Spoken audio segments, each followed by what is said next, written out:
Hello tout le monde et bienvenue dans le podcast Au fil de la vie. Je suis Stella Monteil et je suis ravie de vous accueillir ici. Dans ce podcast, nous allons aborder des sujets liés à la connaissance de soi, au développement personnel et au micro-macramé. Rien à voir, me direz-vous, mais ce sont des sujets qui me passionnent dans la vie.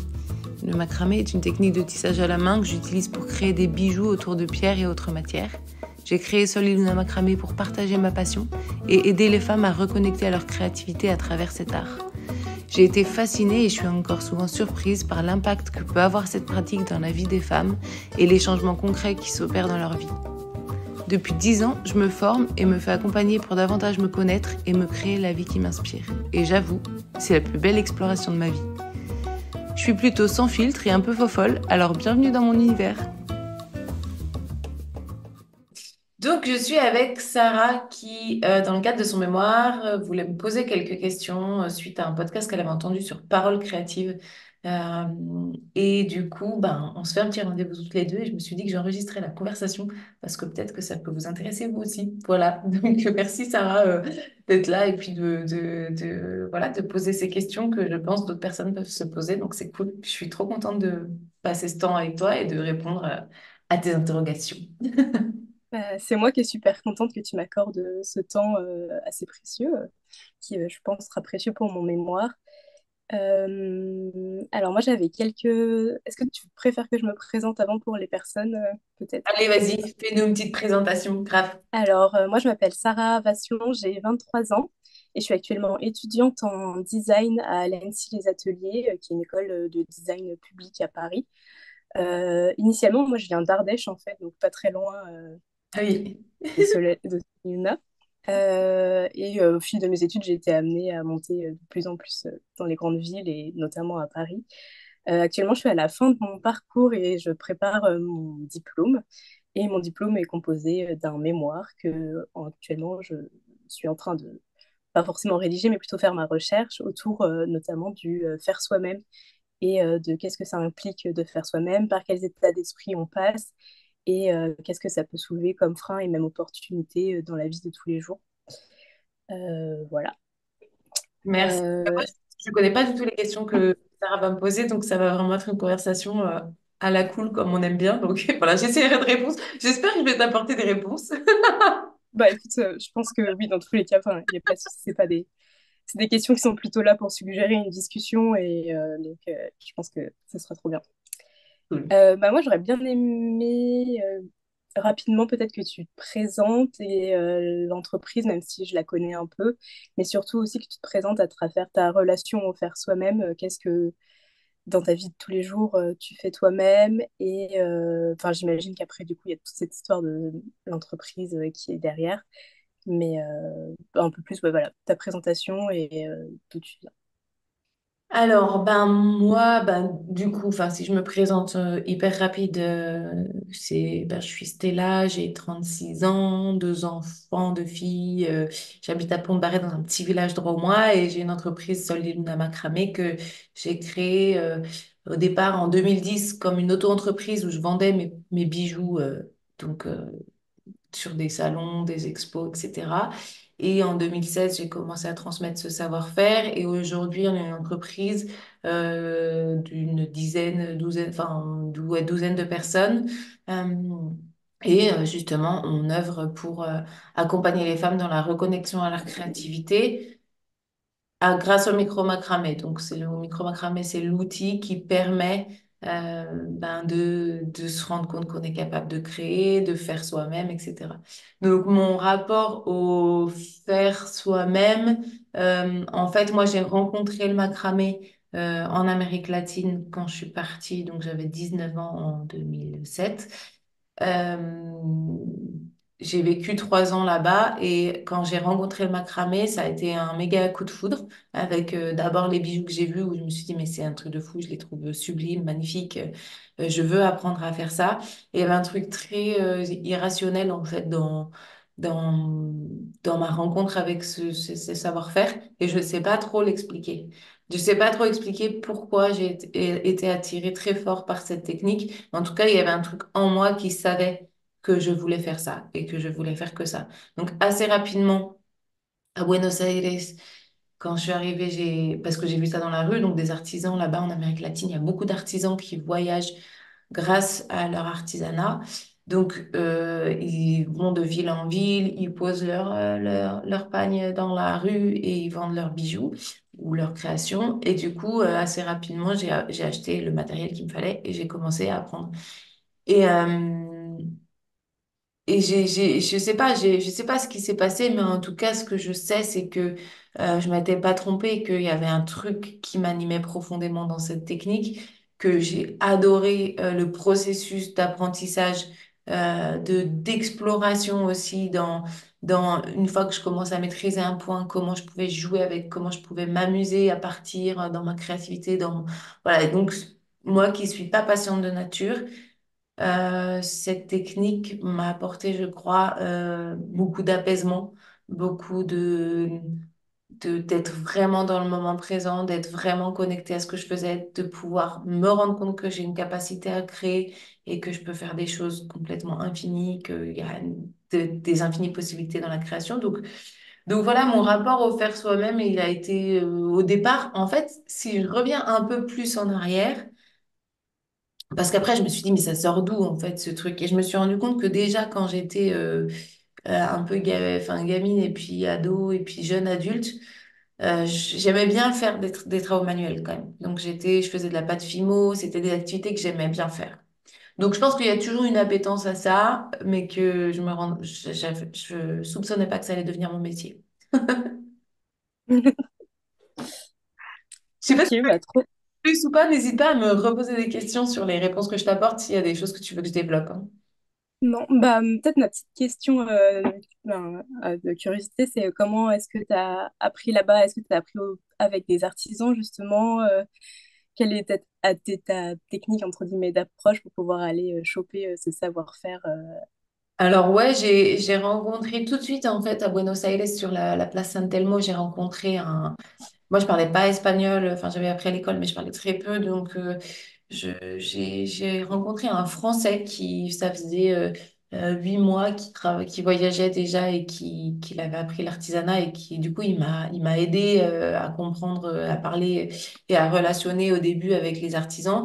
Et il m'a dit où acheter des fils, tout ça. Et en fait, je me suis tout simplement assise à côté des artisans. En fait, je passais mes journées avec eux et du coup à discuter. Donc, j'apprenais l'espagnol et puis hop, ils me montraient un point de base. Là, je faisais 150 000 bracelets avec ce point de base. Après, du coup, quand je sentais que ça y est, je maîtrisais, bah, j'allais chercher une nouvelle technique. Donc, en fait, j'ai beaucoup fait par observation parce que on va pas dire qu'ils m'ont enseigné ou que j'ai pris des cours là-bas ou qu'ils avaient une pédagogie ultra fine. Je pense que j'ai surtout beaucoup, beaucoup, beaucoup observé en étant avec eux, en passant du temps avec eux, et puis en expérimentant. Et c'est ce que j'enseigne aujourd'hui, c'est aujourd'hui, je permets un accélérateur d'apprentissage en mettant à disposition les techniques et la pédagogie. J'ai développé une pédagogie qui permet d'apprendre très rapidement. Par contre, personne ne pourra faire l'économie de la pratique. C'est-à-dire qu'il y a besoin de toucher la matière, il y a besoin de pratiquer, il y a besoin de se tromper, il y a besoin de recommencer, il y a besoin pour avoir les déclics qu'il faut pour pouvoir euh, ben, acquérir le savoir-faire, être de plus en plus à l'aise et après, du coup, avoir accès à sa propre créativité pour pouvoir aller là où on veut, en fait.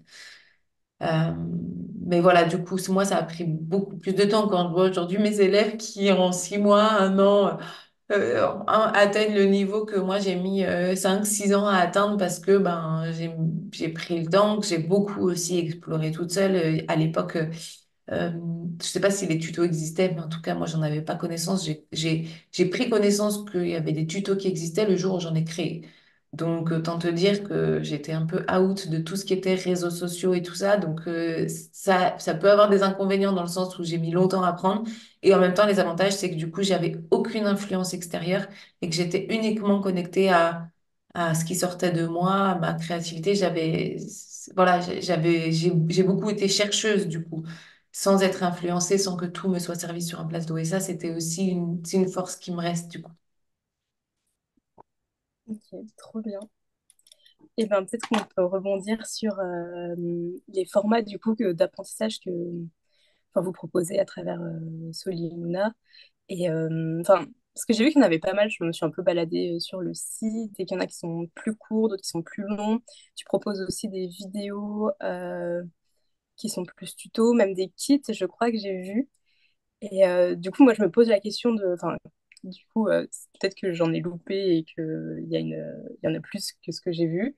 Et donc, du coup, savoir si tu pouvais me présenter un peu tous ces formats et pourquoi il y en a autant et à qui ils s'adressent et quel est, entre guillemets, euh, enfin, l'intérêt d'un autre plutôt qu'un autre. Enfin, pourquoi il y en a, ouais, pourquoi il y en a autant?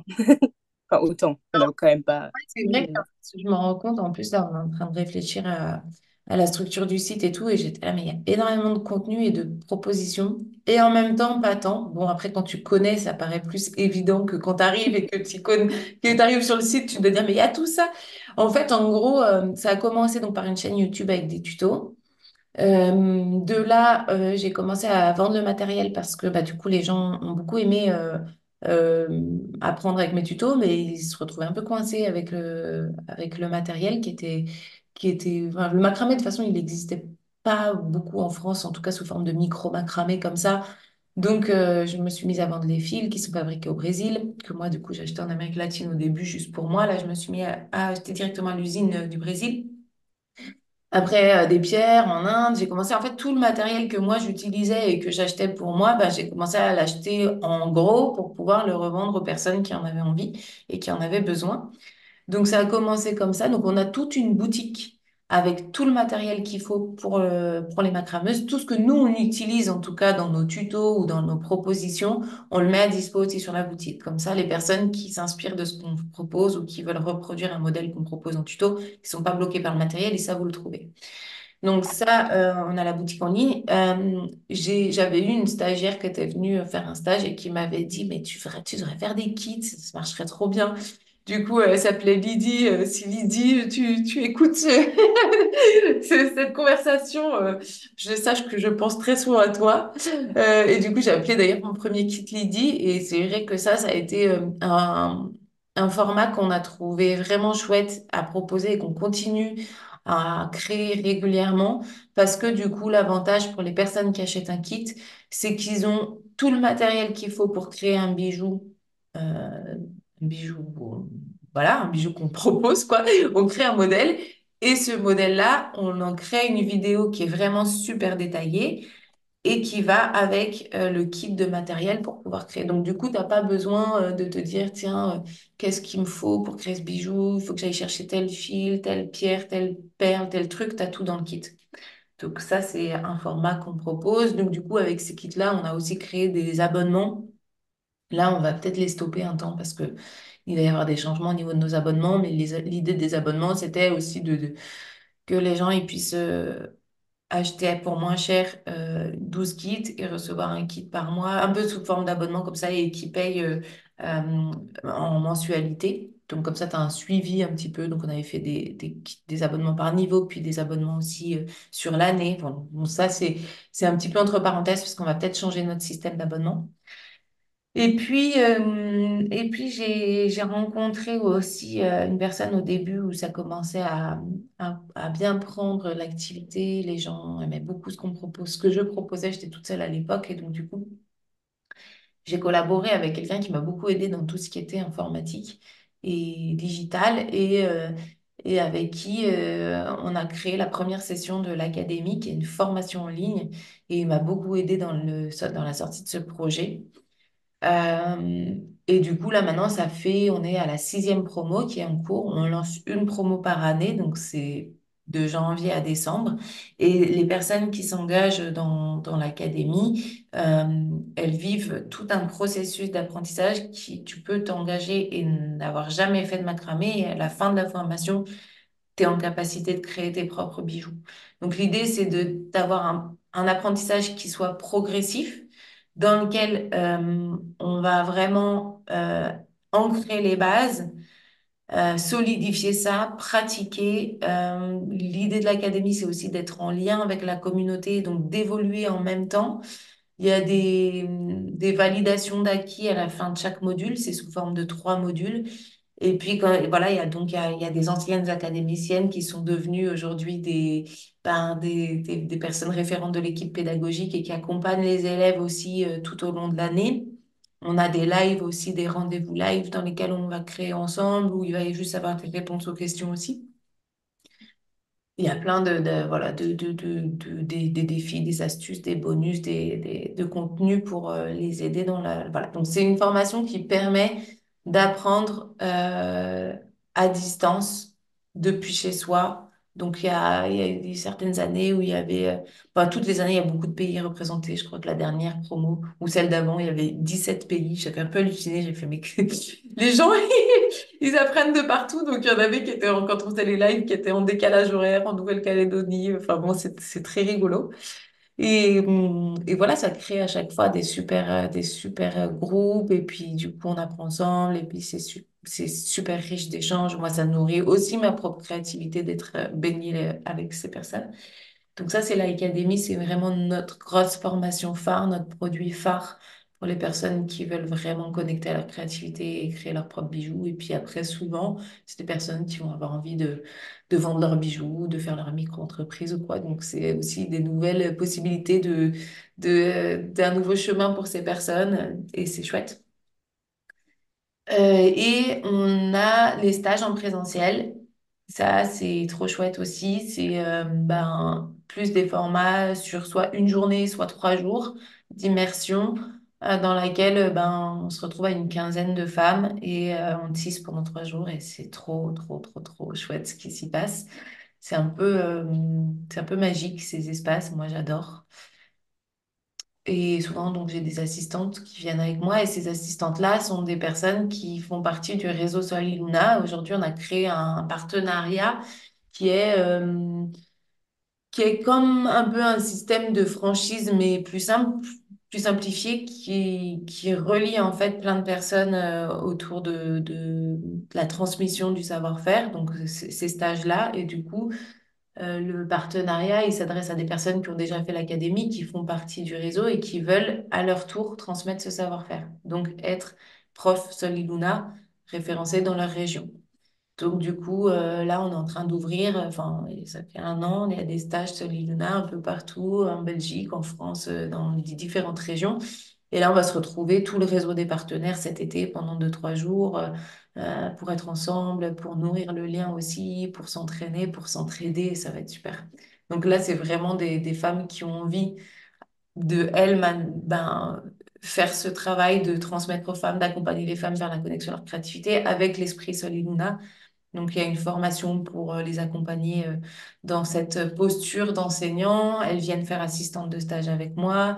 Elles ont un kit de démarrage avec tout le matériel. Donc, voilà, on a aussi créé ça. Donc, oui, c'est vrai que ça, en fait, au fur et à mesure que je déballe, je me dis, mais oui, en fait, on a plein d'axes et plein de trucs.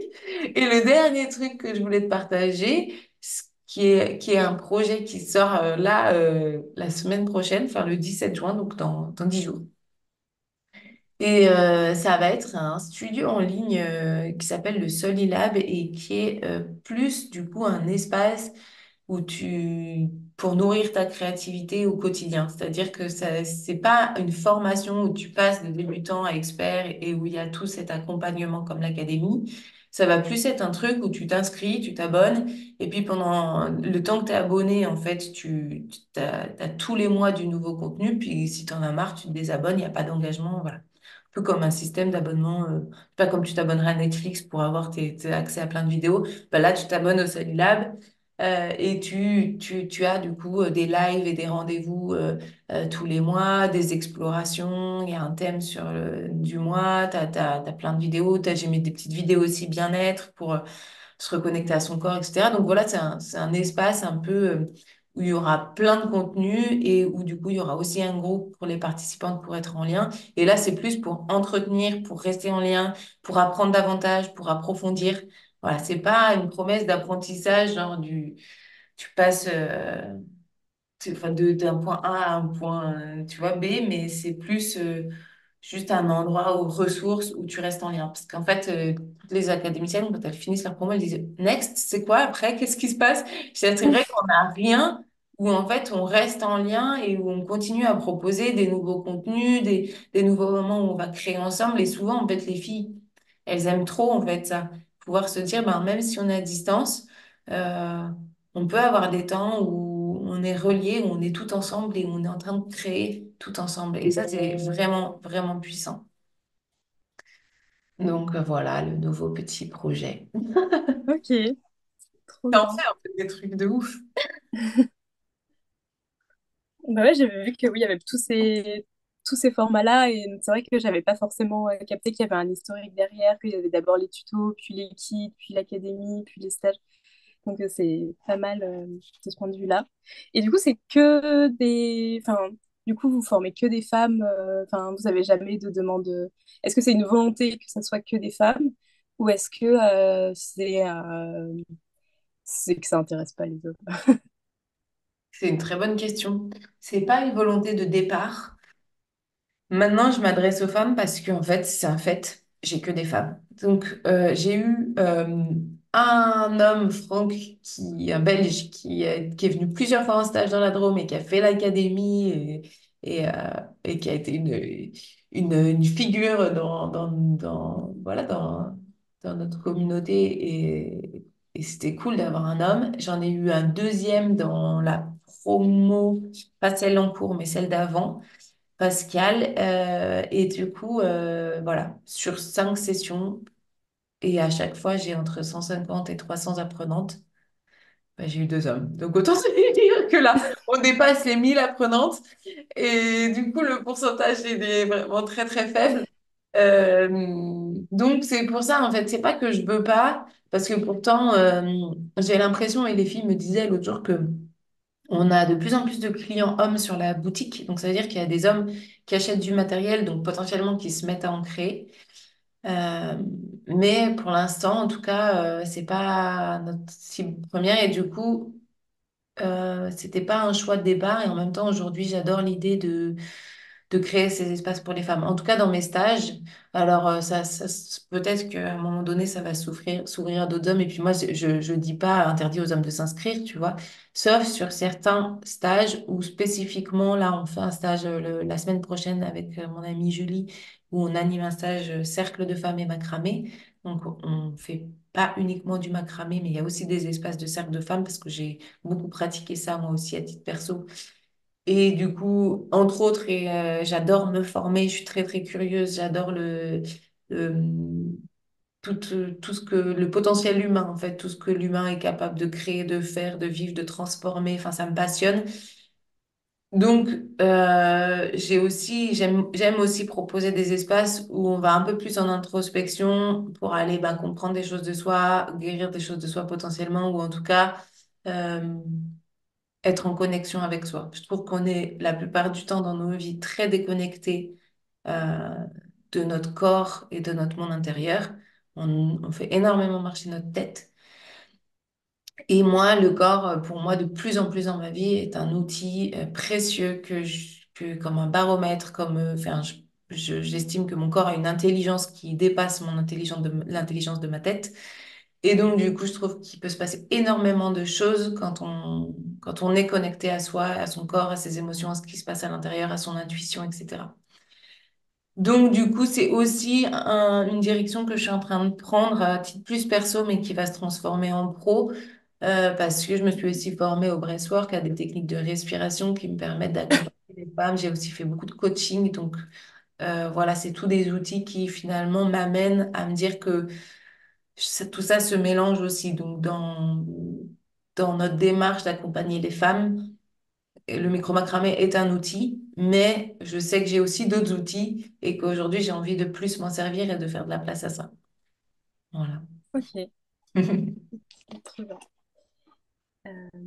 Alors, ma question suivante, c'était plutôt, mais je pense on l'a un peu abordé tout à l'heure, mais c'est plutôt quel état d'esprit en fait il faut avoir pour transmettre. Quelles sont vos valeurs et enfin, à quoi faut-il veiller en fait pour avoir de bonnes conditions de transmission Hmm. d'un savoir-faire. Bah, je pense que ça, c'est propre à chacun. Et il y en a qui vont être plus ou moins exigeants avec différentes choses, en fait, selon justement tes valeurs et ce qui est important pour toi. Moi, ce qui est important pour moi dans la transmission, c'est d'être vraiment en lien avec l'autre, en lien avec ses besoins. Et du coup, ça implique que parfois, une personne aussi, en fonction de qui elle est, donc pour moi, ça demande d'avoir une finesse aussi dans l'observation, dans le ressenti, etc. Parce que parfois, quand tu vas transmettre, tu vas avoir des clientes qui vont avoir des profils différents et c'est à toi, en tant qu'enseignant, d'avoir la finesse de savoir de quoi elle a besoin la personne. En fonction de son intention et de ce qu'elle est venue chercher en venant se former avec toi, ça, pour moi, c'est important de demander, de faire une demande claire au départ de qu'est-ce que tu viens chercher et qu'est-ce qui est important pour toi. Par exemple, en stage, je le fais en début de stage à chaque fois. Et la personne, une fois qu'elle a exprimé son intention et ses attentes par rapport à ce qu'elle voulait, toi, ton rôle en tant qu'enseignant, c'est de vraiment venir euh, répondre à ça de manière le plus juste possible. Et parfois, le plus juste possible, ça va être de poser ton cadre, de dire non, là, c'est trop. Il faut d'abord passer par cette étape-là et celle-là. Ça va être aussi parfois de lui redonner confiance en elle. Ça va être parfois de savoir, pas te laisser, parce qu'il y a des personnes qui vont avoir toujours besoin que tu sois à côté pour être rassurée. Donc, ça va être de lui redonner cette sécurité dont elle a besoin pour qu'elle puisse se faire confiance et qu'elle puisse atteindre les résultats qu'elle a envie. Donc, en fait, en fonction des profils des personnes, je trouve qu'enseigner, c'est vraiment très beau pour ça. C'est que ça nous apprend beaucoup de l'humain et du lien. Et du coup, de pouvoir répondre à la demande en étant euh, parfois, en fait, ce que je veux dire par là, c'est que parfois, on pense que si une personne, elle vient, par exemple, pour apprendre, elle vient en stage et elle dit, bah, moi, je veux faire un plastron, mais elle a jamais fait de macramé. Du coup, la finesse de l'enseignant, ça va être de trouver comment je vais pouvoir répondre à sa demande qu'elle puisse faire un plastron tout en trouvant la technique qui va lui permettre de se sentir forte dans ce qu'elle fait, de gagner en confiance et de pas la mettre en difficulté. Donc ça va être parfois dire, non, ça, on peut pas le faire, on va d'abord maîtriser ça et après on passera à ça. Et souvent, on a envie de tellement faire plaisir à la personne qu'on dit, OK, tu veux apprendre ça, tu veux apprendre telle technique, je vais te l'apprendre tout de suite, mais c'est trop pour le système de la personne. Et du coup, c'est de trouver cet équilibre entre ce qu'elle peut apprendre pour le maîtriser et pour après pouvoir être libre de l'utiliser sans que, pour moi, ça n'a aucun sens si une personne, elle vient, qu'elle fait un truc, que tu lui dis comment faire, mais qu'elle comprend pas ce qu'elle fait et qu'après elle repart chez elle et qu'elle n'est pas capable de le faire. Donc le but, c'est de rendre la personne autonome, de lui apprendre quelque chose qu'elle est en capacité de refaire et qu'elle comprend.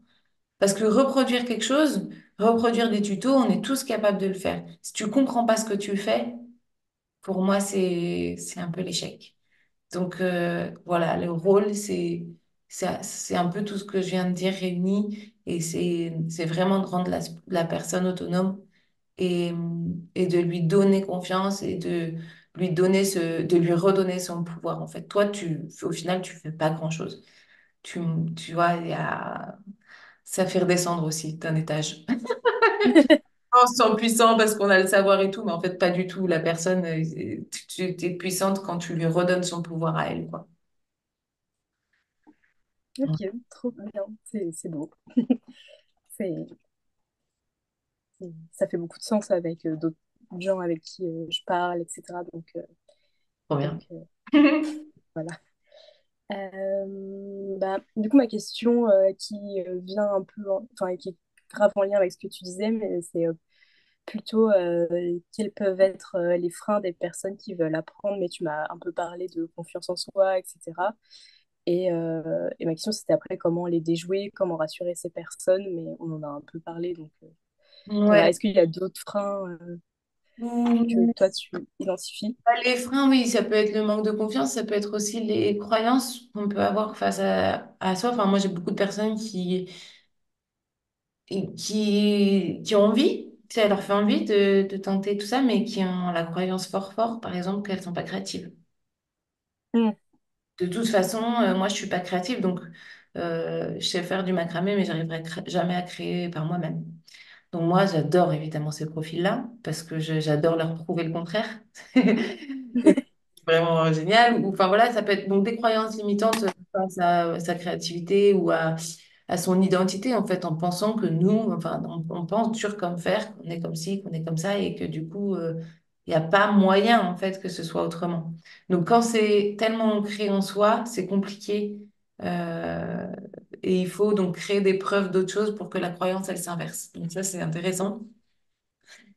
Il y a, oui, le manque de confiance, les croyances limitantes. Qu'est-ce qui peut être des freins aussi quand on a envie de faire? Ben, parfois aussi, ça peut être se dire, ben, j'ai pas le matériel qu'il faut et puis du coup, j'ai pas forcément les finances pour acheter le matériel qu'il faut. Alors avec le macramé, l'avantage, c'est qu'on peut tisser avec très peu.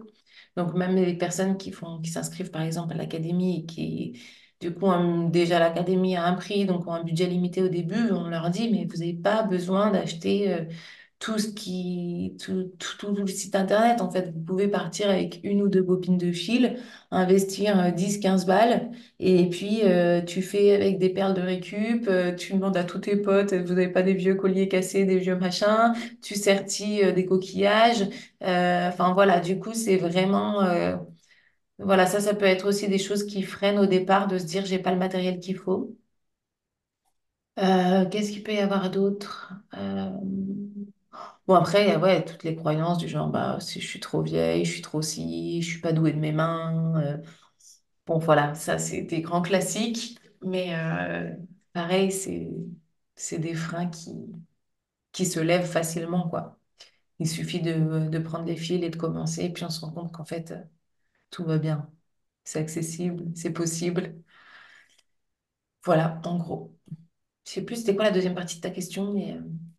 Alors, bah, c'était plutôt comment les déjouer et rassurer ces personnes sur ces freins-là, mais enfin, tu l'as dit au fur et à mesure, Ok.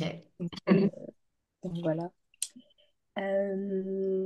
Bah, après, je sais pas trop combien de temps il nous reste, parce que j'avais encore deux petites questions, mais peut-être que... Vas-y, posez, posez. Je suis chaud là, je suis lancée, moi, c'est des sujets que j'adore. euh, alors moi, je me posais plutôt après justement ces moments de transmission. Est-ce que vous avez des endroits où vous récoltez entre guillemets les retours sur ces formats-là? Enfin, j'ai l'impression que vous êtes, enfin, et en plus toi, tu es grave à l'écoute de ce que les gens ont besoin. Et du coup, je me demandais comment vous organisiez un peu cette retour d'expérience. Et globalement, qu'est-ce que les gens retiennent en fait de ces expériences au-delà du savoir-faire et plutôt en termes de, enfin, d'être, enfin, ouais, enfin, tu disais que le macramé c'était plutôt un outil en fait pour se reconnecter à son corps, à sa créativité, etc. Et du coup, moi, je me demande est-ce que le fait que le macramé ça soit plutôt un outil justement de reconnexion, est-ce que c'est assez conscient chez les personnes qui font l'expérience ou est-ce Alors, que c'est des retours que tu as? ouais, c'est pas forcément conscient au départ, mais ça le devient assez vite. Et les retours, ce qui est fou, c'est que parfois je demande et à la fin d'un stage, je renvoie un mail pour dire bah, faites-nous vos retours. On a toujours besoin de savoir retours positifs et négatifs, bien entendu, parce que c'est hyper intéressant pour nous de savoir aussi ce qui plaît pas aux gens, ce qui plaît moins pour pouvoir s'améliorer. Euh, donc ça, parfois, on le demande lors de stages par retour de mail. Parfois, retour de l'académie, je demande des retours sous format vidéo. Ça m'arrive tous les 2-3 ans de faire cette demande-là. Mais la plupart du temps, je ne demande pas, en fait. Les gens, par eux-mêmes, écrivent. Donc déjà, on a des groupes d'échange. Donc sur ces groupes-là, euh, tu vas faire un tour et c'est une mine d'or de témoignages de gens qui Ouais, d'accord. euh, bah enfin voilà, donc on repartage assez rapidement sur les réseaux aussi, les gens nous font des retours. J'ai adoré ce challenge, ce temps de création qu'on a eu ensemble. Ça m'a apporté ci, ça m'a apporté ça. Parfois on demande à la communauté aussi sur les réseaux, enfin, on leur pose des questions, donc on a dans les réponses on a des indications. Et ce qui est assez surprenant, c'est qu'en fait moi c'est aussi parce que les gens m'ont fait ces retours-là que j'ai pris confiance et que j'ai assumé le fait que Sol Luna avait un impact qui allait au-delà du micro-macramé. Mais c'est pas moi qui ai dit dès la première académie, et salut, venez vous former ici. Ça va vous apporter plus dans votre vie, de confiance, d'accès à votre créativité, de bien-être, etc. C'était pas l'intention de départ. Mais en fait, ça a été l'effet secondaire qui a fait que, à force que les gens me témoignent ça, en avoir les larmes, hein, parce que c'est puissant. Enfin, parfois, les transformations qu'ont vécues les gens, c'est juste, moi, ça me dépasse. Donc, j'ai fini par le croire et j'ai fini par oser et assumer, dire, en fait, ça a un véritable pouvoir transformateur qui me dépasse toujours, hein, je ne l'explique pas forcément. Mais en fait, si aujourd'hui je sais que c'est parce que justement les personnes s'autorisent ce temps pour elles, s'offrent ce cadeau, se forment, sont capables de créer, se rendent compte qu'elles ont la capacité de créer des choses, ça renforce ben, plein de choses en elles, la confiance en elles, l'estime, la créativité, mais aussi ça leur donne de l'air, en fait, ça leur donne une bulle, ça leur donne du temps pour elles, une autorisation. Enfin, ça, voilà, les retours des gens, de leur entourage qui leur disent, mais c'est magnifique ce que tu fais, donc c'est gratifiant. Enfin, en fait, ça a plein d'effets comme ça qui sont juste dingues. Et ça, moi, je m'en rendais pas compte avant. Et des témoignages, du coup, j'en ai absolument tous les jours. C'est trop beau d'ailleurs. Enfin, je remercie vraiment les personnes qui continuent à nous partager ce que ça vous fait parce qu'en fait, nous, c'est notre moteur. Et on a d'ailleurs, tu vois, dans l'équipe, on a un canal, on communique sur un outil pour parler entre nous. Et on a un canal avec toute l'équipe qui s'appelle Missile Fleuri. C'est un peu notre objectif. Voilà. En fait, c'est ce pourquoi on fait ce qu'on fait. Donc, en gros, c'est un canal où à chaque fois qu'il y en a une qui reçoit par mail ou sur les réseaux ou un retour client ou quoi, qui donne du sens et qui nous fait vibrer, on le partage là et toute l'équipe peut se nourrir de ça. Parce que c'est pour ça qu'on fait tout ce qu'on fait en fait. C'est quand on voit les transformations chez les femmes, quand on voit leur joie ou comment, enfin, de fait qu'on contribue vraiment à un mieux-être dans leur vie, ben nous, ça donne tout le sens à notre activité, quoi. Donc c'est assez énorme. Après, il y a aussi, et ça on n'en fera pas l'économie, des personnes bah, qui trouvent pas leur bonheur chez nous, qui sont déçues de certaines choses, voilà, que nous, on fait de notre mieux, que ce soit dans le service client, que ce soit dans la relation client, tout ça, mais on n'est pas dans l'illusion aussi qu'on va plaire à tout le monde. Et ça, moi, j'ai beaucoup appris de ça aussi. Plus j'ai eu une communauté qui s'agrandit, plus bah, j'ai eu des personnes qui, de toute façon, je ne pouvais pas satisfaire. Et voilà, ça a été très difficile au début. Ça m'a permis aussi d'avancer beaucoup dans mon chemin personnel. Et c'était chouette. Je remercie toutes ces personnes d'ailleurs pour ça. Mais j'ai compris du coup que voilà, on ne peut pas plaire à tout le monde, on ne pourra pas satisfaire tout le monde, et il y aura toujours des personnes qui seront insatisfaites de ce qu'on propose et qui vont pas voilà, trouver que c'est pas à la hauteur de ce qu'ils attendaient, que finalement, nanana, que truc, que on n'a pas répondu à leur attente, à leur demande. Donc bon bah c'est OK en fait. Mais voilà, on a très peu de retours de ce genre-là, ça arrive et on fait toujours au mieux pour bah voilà, s'excuser si on n'a pas pu, si on n'a pas pu honorer ce qui est important pour eux et puis leur souhaiter une bonne suite, quoi. On peut pas, voilà. Mais globalement, c'est tellement beau, en tout cas, tout ce qui se passe pour les personnes qui passent chez nous que voilà, ça nous pousse à faire plein de choses. On a encore plein de projets. Ça va pas s'arrêter de sitôt. Bon, en tout cas, ça a l'air hyper chouette. Ouais. J'en ai parlé un peu à ma maman qui fait, elle, du macramé plus gros et tout. Et je lui ai dit, ah, mais tu sais, parce qu'on avait déjà croisé sur un marché dans mon village en Ardèche des bijoux en micro macramé. Elle s'est dit, ah, regarde, c'est hyper fin. Moi, je pense que je serais incapable de le faire. J'ai plus des bons yeux, etc.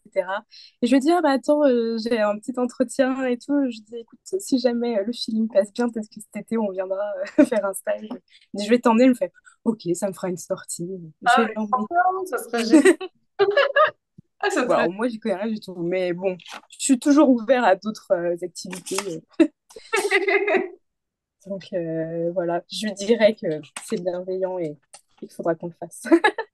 Trop bien. Euh, et peut-être ma toute dernière question pour conclure, parce que je veux pas trop de prendre de temps, mais c'est si jamais tu devais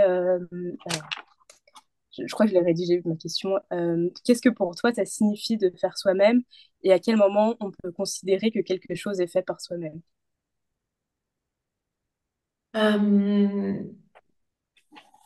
Qu'est-ce que ça veut dire pour moi faire soi-même, c'est ça, le début de ta question? Ouais.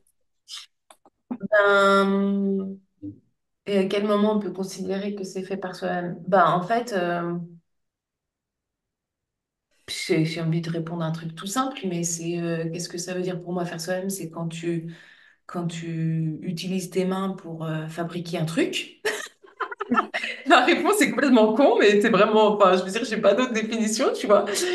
Et du coup, à partir de quel moment on peut dire qu'on a vraiment fait soi-même, ben, c'est que quand tu vois que ton truc, il est dans la matière, quoi. Je veux dire, tu vois, je prends un crayon et je dessine sur une feuille, ben, j'ai fait moi-même. Tu vois, en fait, ça s'arrête là, ça va pas plus loin. Donc après, on a une exigence et des croyances par rapport à tout ça, mais la création, elle est de partout, quoi. Donc, voilà. Je sais pas si, Non, parce que c'est si bien. ma réponse te va, mais voilà. Ok, bah trop cool. Bah, c'est tout ce que j'avais comme question. Merci pour tout le temps que tu m'as accordé. C'était hyper précieux et Pour moi aussi, c'était un plaisir, Sarah, et enfin, mon temps, il est aussi pour ça. Donc, c'est sûr que le temps de tout le monde est précieux, mais je suis contente si j'ai pu contribuer pour ton mémoire à d'apporter voilà, du plus dans comment tu vas pouvoir alimenter tout ce que tu as partagé dans ce mémoire-là. Et puis moi, c'est des sujets qui m'intéressent et revenir aussi sur le parcours, ça me fait toujours plaisir et ça me permet aussi de me reconnecter au sens. Donc, merci pour ce cadeau que tu m'as fait aussi. Et, pas de souci. si tu as besoin, je pourrais te faire passer l'enregistrement. Je pense qu'on va de toute façon le mettre Ouais. sur la chaîne. Comme ça, tu pourras réécouter aussi. Voilà, je sais que tu as pris des notes, j'ai vu, mais tu auras aussi l'enregistrement pour toi. Ok, bah avec plaisir. Cool. Ben, merci Trop beaucoup. bien. En tout cas. Bah merci à toi et une bonne journée À bientôt et puis peut-être. bonne continuation. Oui, et peut-être à bientôt. Merci. Et c'est tout pour aujourd'hui dans le podcast Au fil de la vie. J'espère que vous avez aimé cet épisode. N'oubliez pas de m'envoyer vos commentaires, vos questions ou idées pour les futurs sujets. J'adore construire ce podcast avec vous en fonction de vos envies et de ce qui vous passionne aussi. Abonnez-vous au podcast pour ne pas manquer les prochains épisodes et partagez avec vos potes, vos familles si vous l'avez apprécié. Merci d'avoir écouté et à bientôt dans le prochain épisode de Au fil de la vie. Restez connectés et soyez créatifs surtout. Ciao!